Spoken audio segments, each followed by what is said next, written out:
There's a distinct sound overhead. It's the honking of geese as they begin their southerly migration. Now, whether you're a hunter or just an astute observer of wildlife, you soon learn the calls and habits of these magnificent birds. Up next on Wild Ways, Lisa Densmore works on her goose call down near the coast. She's with longtime waterfowl hunter Lon Meneer. Let's see if Lisa can bag a Canada goose for her dinner table.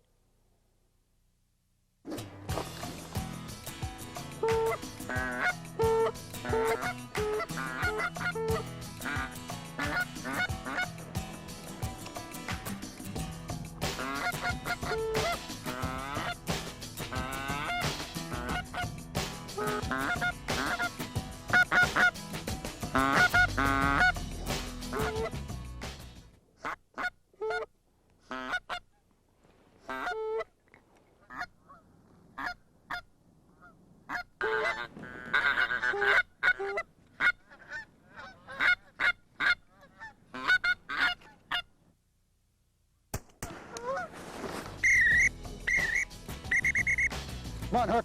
Good boy. Good boy. Thank you, buddy.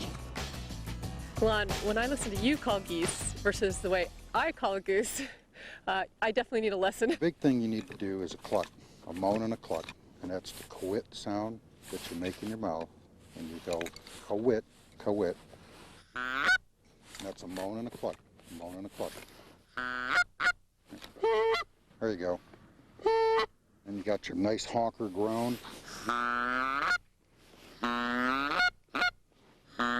And you got your clucks. And your lay down.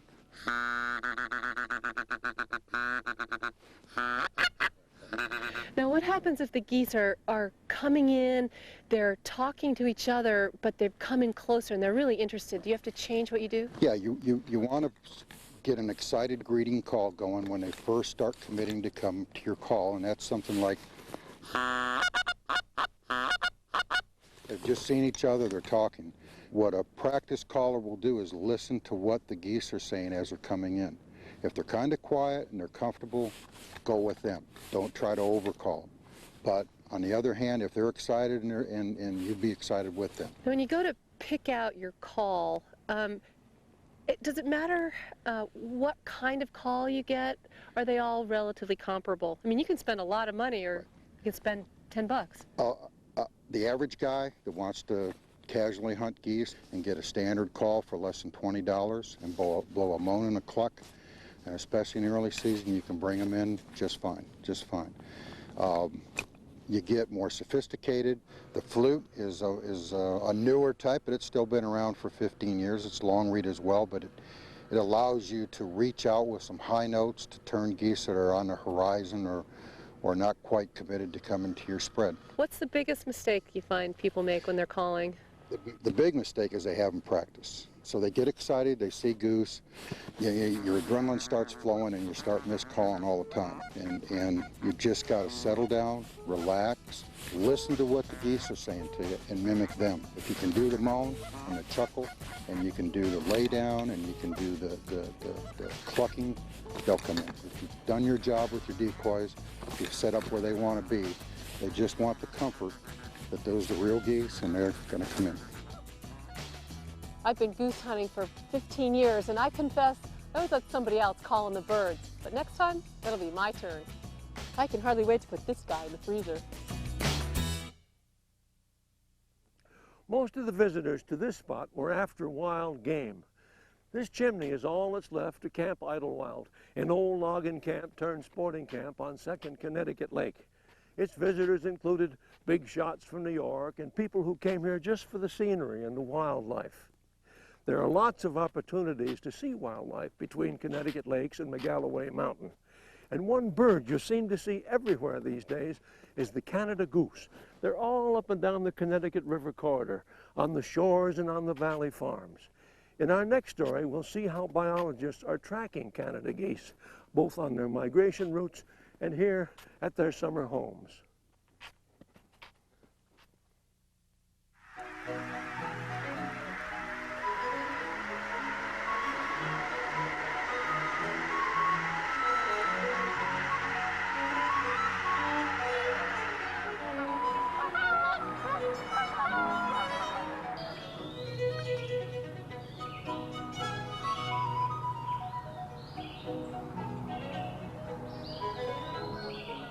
New Hampshire is one of the states that make up the Atlantic Flyway, a travel corridor that extends from northeastern Canada to Florida that's used by geese and other birds during their spring and fall migrations. Those geese that feed, breed, or nest in New Hampshire fall under the watchful eye of Ed Robinson, a waterfowl biologist with New Hampshire Fish and Game. The three different populations of geese in New Hampshire are resident birds. These are birds that are born here. These birds move every winter only as far as they have to go. The second largest population are migratory birds that come out of northern Quebec from Hudson Bay, James Bay area. Those are called Atlantic population of geese. The other population of Canada geese that we have are also migrant populations. They're coastal migrants. They migrate from eastern Canada.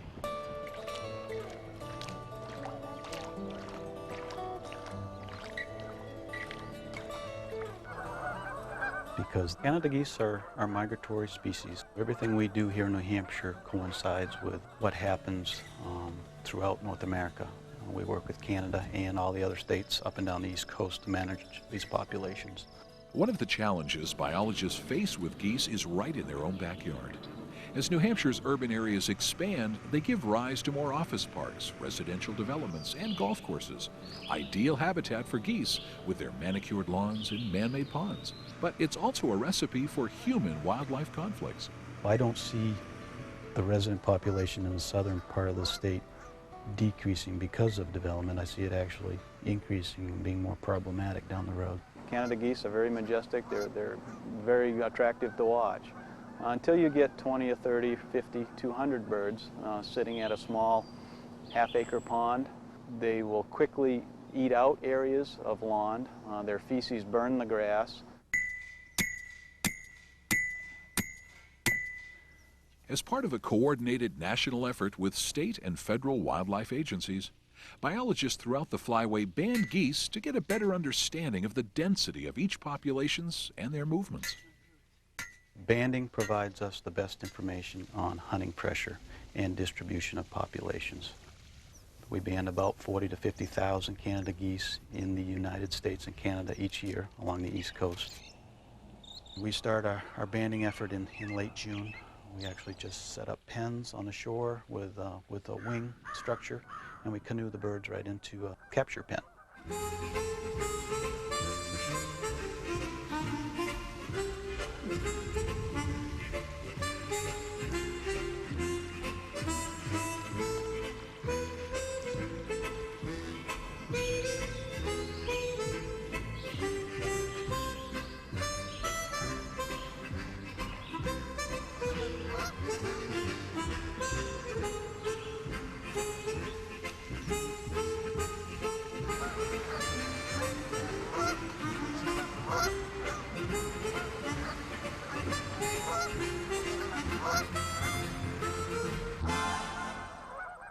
We spend about 7 days capturing and banding geese, and we can usually capture about 700 to 800 birds.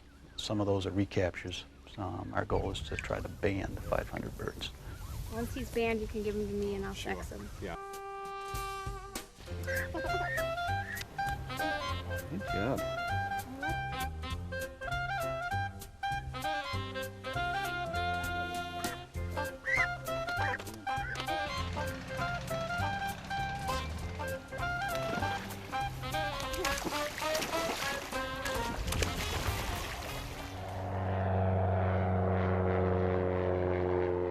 Banding, along with aerial surveys like the East Coast Winter Waterfowl Count, help biologists adjust one of their primary management tools, hunting regulations.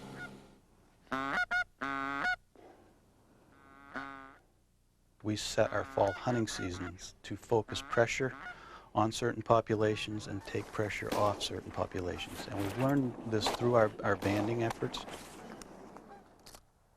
When we started noticing decent numbers of resident geese here, we instituted our September goose season to focus pressure strictly on resident birds.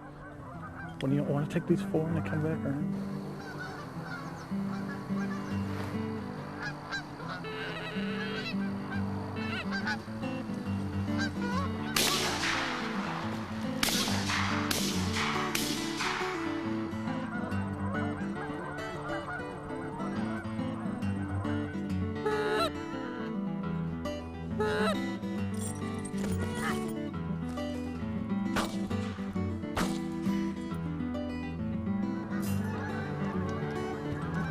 Let's see what we got. Late September and early October are considered to be the best times to hunt Canada geese in New Hampshire.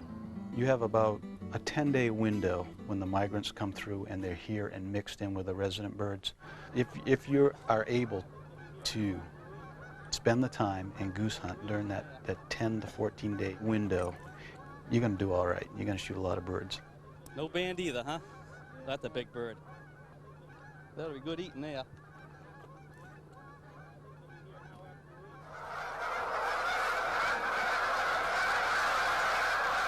Based on our hunter kills and band reports, we know what percent of the banded birds we shoot in the fall, and we can get a harvest rate off that information, so we know at what rate we're harvesting our Canada geese. We don't want to harvest our Canada geese at a rate that's higher than about 25%.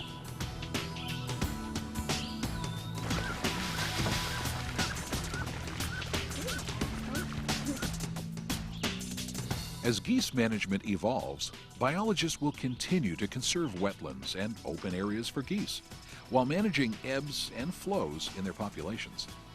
The challenge, of course, is to strike a balance between the needs of people and wildlife.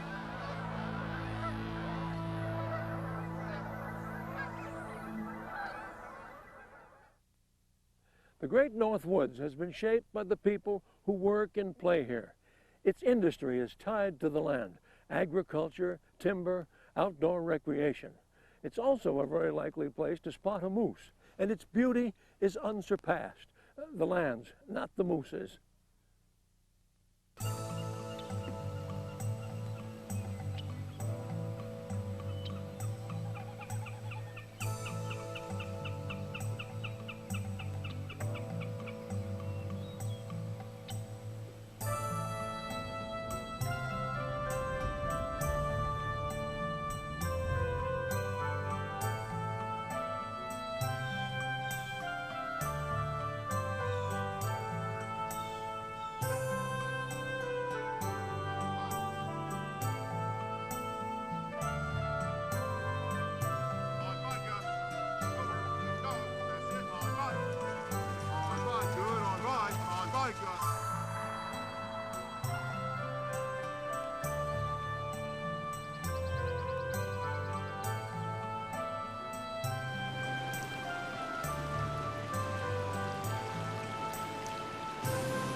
In 2002, the state purchased 25,000 acres of former International Paper Company property, wetlands, ponds, streams, and mountains.